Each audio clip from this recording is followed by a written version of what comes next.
word of the war in Iraq? Well, I laid out a strategy that I thought would make the war on terror winnable. We need to win the war on terror. We have to protect ourselves. The question is, do we have the kind of leadership in Washington that's going to allow that?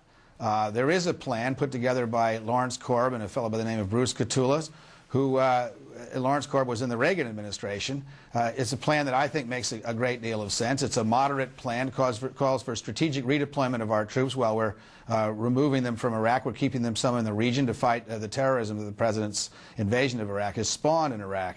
That's a sensible plan for defending America. Right now, we have a lot of happy talk. We have some folks who frankly aren't treating our troops properly, not arming them and equipping them properly. That doesn't give me confidence about the leadership in this White House. Should Democrats who took money from Jack Abramoff, who's now pleaded guilty to bribery charges, among other charges, a Republican lobbyist in Washington, should the Democrats who took money from him give that money to charity or give it back?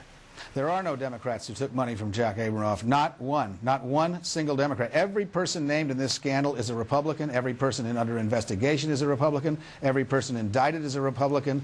This is a Republican finance scandal. There is no evidence that Jack Abramoff ever gave any Democrat any money, and we've looked through all those FEC reports to make sure that's true. But through various Abramoff-related organizations and outfits, a bunch of Democrats did take money that presumably originated with Jack Abramoff. That's not true either. There's no evidence for that either. There's no evidence.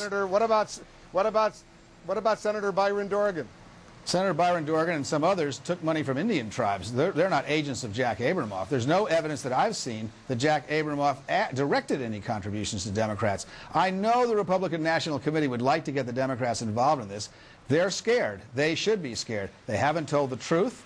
They have misled the American people, and now it appears they're stealing from Indian tribes. The Democrats are not involved in this.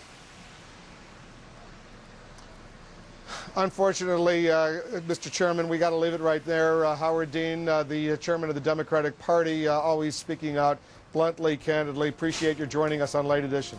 Thanks, Wolf. Safe flight back. Thank you very much.